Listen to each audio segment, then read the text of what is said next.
This week at NASA.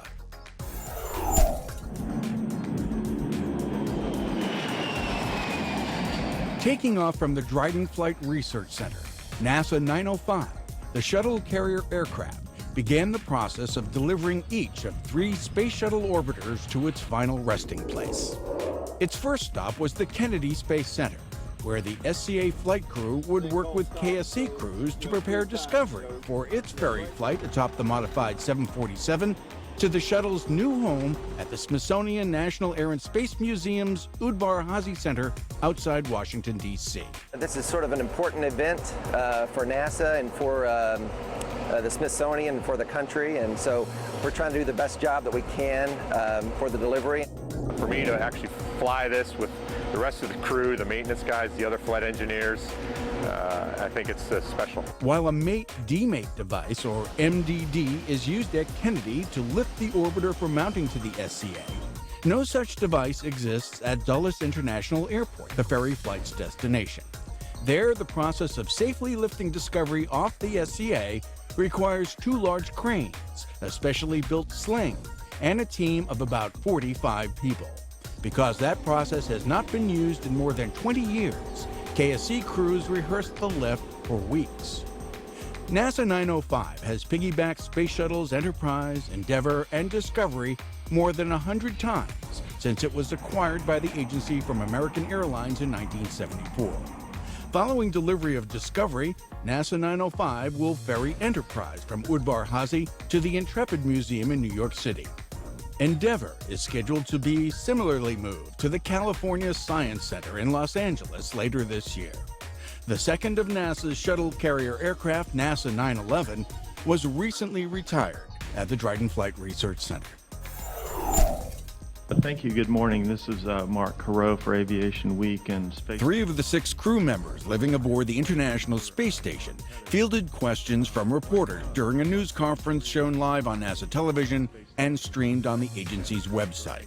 Expedition 30 Commander Dan Burbank and flight engineers Don Pettit and European Space Agency astronaut Andrei Kuipers discussed the multitude of activity taking place on board the orbiting laboratory. Dr. Pettit, you'll be the one reeling in the Dragon capsule.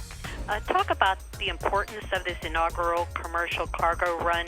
Andre and I will be doing this task, and we'll be sharing the robotics duties for flying the arm from capture to ultimately berthing it onto the node nadir port. Burbank, along with cosmonauts Anton Shkaplerov and Anatoly Ivanishyn, wrap up their mission later this month, when the Soyuz spacecraft they're scheduled to return to Earth and lands in Kazakhstan. In Houston, the National Space Biomedical Research Institute and Baylor College of Medicine's Center for Space Medicine held the official opening of a new laboratory that examines the health risks associated with spaceflight. The new facility, open with support from NASA, brings together scientists from the government, private companies, and universities, and it allows them to work together to solve the mysteries of the human body and how it reacts to space. This partnership is a shining example of the possibilities of dedicated researchers and scientists working with industry, government, and academia to achieve significantly more than the sum of their parts. These scientists are not only creating experiments that will fly to the International Space Station, but they are also figuring out ways to bring their findings down to Earth and into hospitals and homes.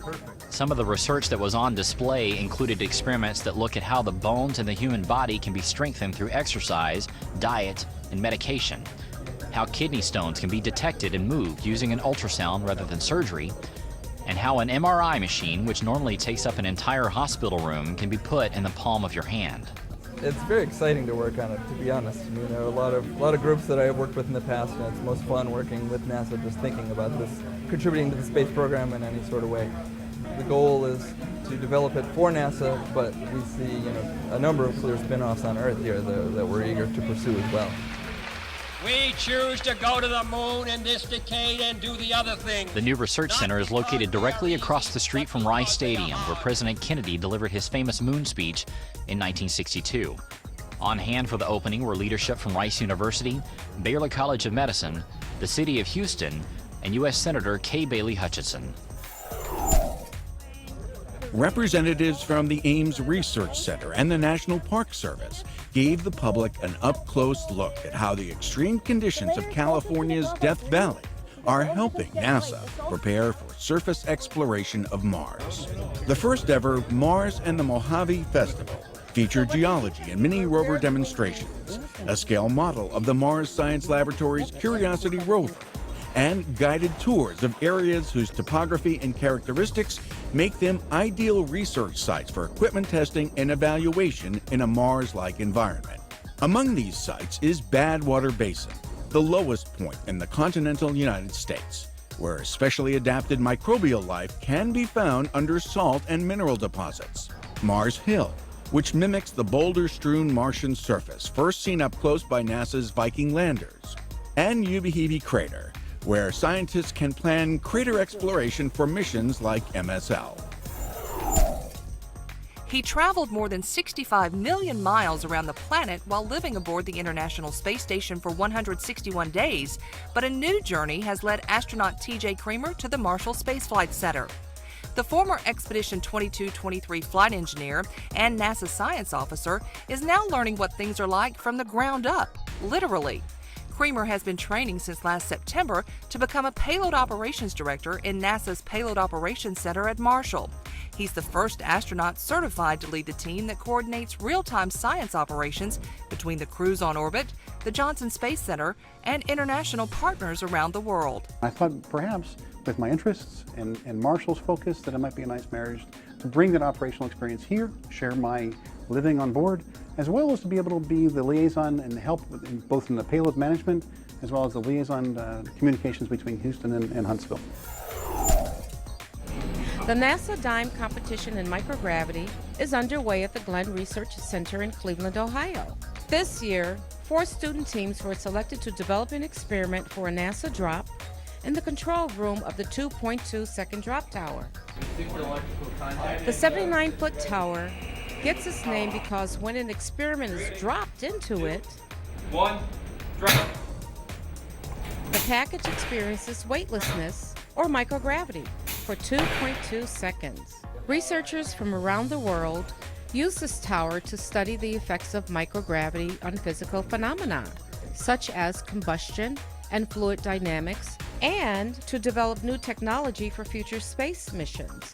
Dropping in a microgravity environment, or DIME, is a national competition for high school students in the 9th through 12th grades and open to student teams from all 50 states. Working with NASA's engineers and scientists is amazing. I mean, it is a bit intimidating because these are our heroes. Like, this is what we want to do. These are who we want to be when we're older. DIME is part of NASA's education program. The program allows the agency to continue its work around the country to inspire, engage, and educate the next generation of engineers and scientists. 2, 1. Employees at the Michoud Assembly Facility held a ribbon-cutting ceremony for its robot repair unit, known affectionately as R2. The mobile machine shop is dedicated to helping teams competing in FIRST robotics events make repairs to their robots. The R2 unit was rolled out at the recent FIRST Bayou Regionals in Canada, Louisiana. Assisted by adult mentors, FIRST robotics teams of high school students design and build a robot to compete in a specific challenge. NASA partners with FIRST to promote STEM-based careers with the agency. Strategically and how to get into different agencies. The Marshall Space Flight Center hosted a NASA Woman-Owned Small Business Industry Day at the Huntsville Museum of Art. More than 300 small companies learned the how-tos of doing business with NASA. Their representatives also got to pitch their capabilities to Marshall prime contractors and small business specialists. Even though NASA was one of the only 3 agencies, federal government agencies, that achieved our small business goal, we were unable to achieve our goal in 3 areas, which were the women-owned small business, hub zone small business, and service-disabled veteran small businesses. So Administrator Bolden asked me to put together a plan that we can do extensive outreach to these 3 communities. It's one of 3 industry days that are planned for FY 2012. This will create some really good networking opportunities, and we hope that this will pay off for many of our women-owned small businesses who are in attendance today. 40 years ago, on April 16, 1972, Apollo 16 launched from the Kennedy Space Center. Crewed by Commander John Young, Lunar Module Pilot Charlie Duke, and Command Module Pilot Ken Mattingly. It was the 10th manned mission in the Apollo space program, the next to last to land on the moon, and the first to land in the lunar highlands. With Mattingly making observations from orbit, Young and Duke spent about 71 hours on the lunar surface. Wow, what a place. What a view, isn't it, John? It's absolutely unreal. The pair conducted 3 moonwalks and, most notably, drove the Lunar Roving Vehicle, the LRV, a total of about 16 miles. The pair collected about 211 pounds of lunar samples that returned with them 11 days later, when the Apollo 16 capsule splashed down safely in the South Pacific. And that's This Week at NASA. For more on these and other stories, or to follow us on Facebook, Twitter, and other social media, log on to www.nasa.gov.